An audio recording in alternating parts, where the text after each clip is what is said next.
J'ai une petite question pour vous. D'après vous, où sont vos pensées? Où est-ce que vous localisez vos pensées? Essayez de répondre à cette question et on va essayer d'y répondre ensemble par la suite.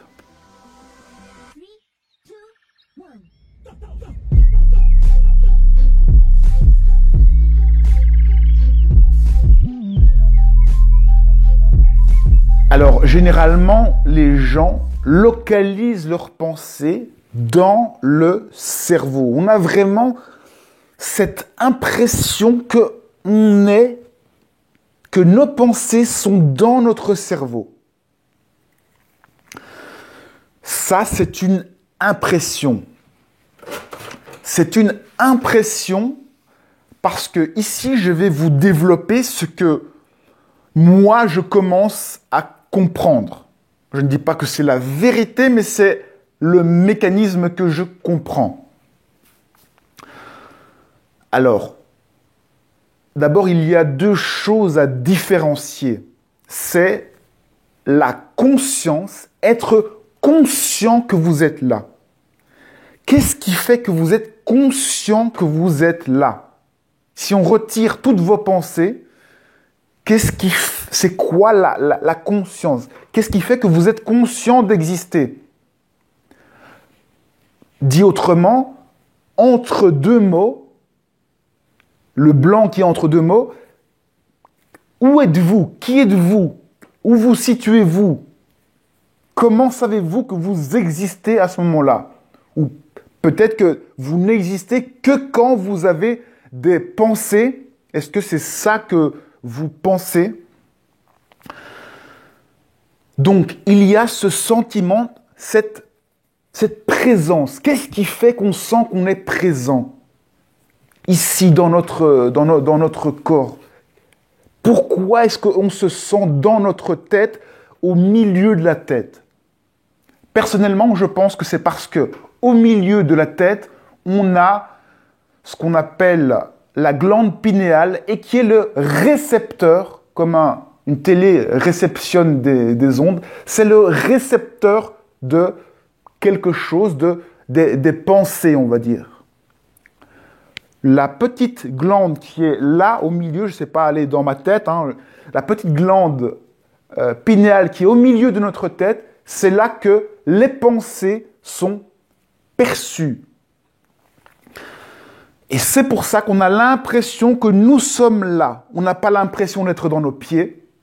On sait très bien que si on coupe notre pied, on va toujours réfléchir. On sait très bien que si on coupe nos deux jambes, on va toujours être ici dans cette zone. On sait très bien que si on coupe là, à la limite, même si on coupe, on sait qu'on est ici, là.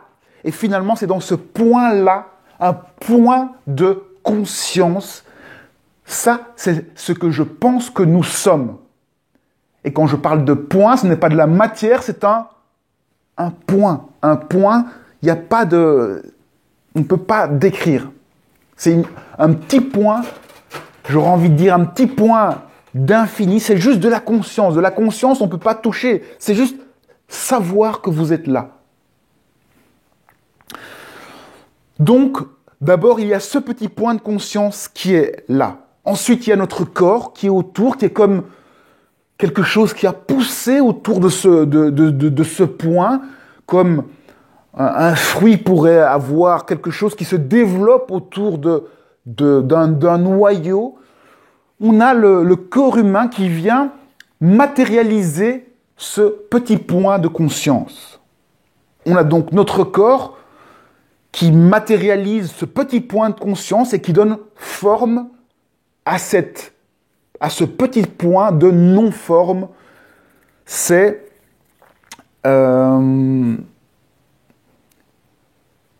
le subjectif qui donne naissance à de l'objectif. Grâce à notre corps, eh bien, on peut appréhender le monde, se déplacer et avoir une expérience. Parce que si on est juste un point de conscience, eh bien, tout est accessible, on est partout, il n'y a aucune limite, mais on ne sait rien vivre de particulier. Dans particulier, il y a particules, nous sommes un ensemble de particules et a grâce à cela la possibilité d'expérimenter, expérimenter la vie. On a l'occasion de vivre.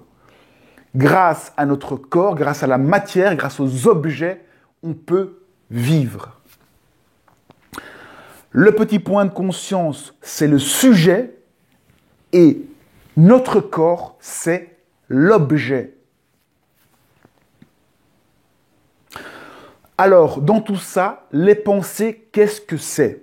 Eh bien, je pense que les pensées, ce sont des énergies qui se trouvent tout autour de nous. Imaginez, eh bien, on est un petit enfant, on a déjà plein de bulles de pensées autour de nous, et puis on a quelqu'un qui renverse du café sur nous. Subitement, on a le bras qui est brûlé, on a un petit enfant de 1 an, on ne comprend pas ce qui se passe, et on est terrifié par quelque chose d'extérieur. Et là, on se met à pleurer, à avoir une peur par exemple, de l'eau, parce qu'on a été touché par quelque chose de liquide, on a reconnu vaguement de l'eau, eh bien, va se créer une énergie de peur de l'eau. Et donc, on va se rattacher, si on veut, à cette énergie. On va s'identifier à cette énergie parce que le point de conscience que l'on est n'aura que cela pour s'identifier, pour exister par rapport à cette chose horrible qui existe. Qu'est-ce que je veux dire avec tout ça? Je ne sais pas si l'exemple était top, je ne pense pas. C'est que, eh bien, on se crée par opposition à tout notre entourage, à tout ce que l'on vit. On amène des ressources pour pouvoir supporter le monde dans lequel on est, pour pouvoir vivre dans le monde dans lequel on est. On va avoir des armes. Ces armes, ce sont les réflexes émotionnels que l'on va avoir et qui vont nous permettre de finalement avoir une existence qui est la plus douce, la plus en rapport avec ce que l'on recherche. Et donc, on va avoir des tas de réflexes et de pensées automatiques. On peut voir ça comme des programmes informatiques qui vont nous permettre d'avoir des réactions, des façons de faire, des façons de réagir, qui vont nous permettre de nous sortir de toutes les situations que l'on va rencontrer dans notre vie.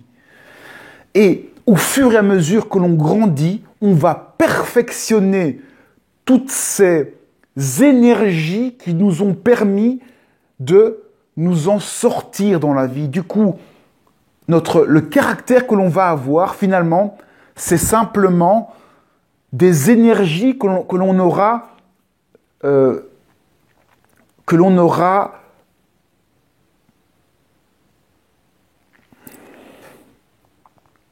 des énergies que l'on aura alimentées. On alimente des énergies tout au long de notre vie. Ces énergies, il faut les imaginer comme des grands ballons d'énergie qui sont autour de nous.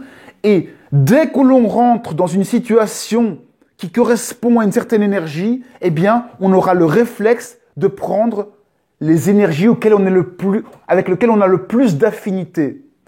Par exemple, si on voit quelqu'un qui nous fait peur, eh bien, on va prendre l'énergie de la fuite qui va nous prendre et nous faire avoir peur, et on va suivre cette énergie, ce réflexe conditionné, ce réflexe émotionnel qui va nous faire agir d'une certaine façon. C'est tous des mécanismes, des énergies qui sont autour de nous et qui nous font agir, qui nous font venir des pensées dans notre tête. Le point de pensée qui est au milieu de notre tête réceptionne tous ces réflexes qui nous ont permis de nous en sortir, de trouver des solutions à tout ce que l'on a vécu dans notre passé jusqu'ici. on est vraiment comme des ordinateurs qui avons accumulé des scripts et qui allons réagir à toutes les nouveautés. La grosse confusion que les gens font, évidemment, c'est de s'identifier à ces énergies. On pense qu'on est notre peur, on pense qu'on est toutes ces énergies autour de nous. On pense qu'on est notre caractère, etc. Tout ça, ça a été créé pour vous défendre, pour supporter tout ce que vous avez supporté, enduré dans votre vie jusqu'ici. Mais ce n'est pas vous. Vous, ce que vous êtes, c'est un point de conscience. Et il est possible de retourner à ce point de conscience lorsque vous êtes dans l'instant présent, connecté juste à cet être. Tout le reste, ce sont des scripts, des pensées qui traversent votre tête. C'est pour ça que vous entendez des voix dans votre tête. C'est parce qu'il y a des énergies qui passent. Et évidemment, les énergies qui viennent dans votre tête, elles viennent automatiquement en réaction à ce que vous rencontrez dans votre vie, dans votre monde. Si vous voyez un chat, eh bien, toutes les énergies qui correspondent à chat vont venir dans votre tête avec en priorité, vous allez faire venir les énergies qui correspondent à ce que vous avez le plus utilisé, ce qui vous a été le plus utile dans votre vie, le script qui vous a été le plus utile. Si vous voyez un chien aboyer, eh bien, si vous adorez les chiens, vous allez avoir votre script de chien ami qui va venir et vous allez vouloir vous approcher du chien et les pensées vont venir, oh, c'est un joli chien, vous allez avoir des belles images, vous allez vouloir aller vers le chien.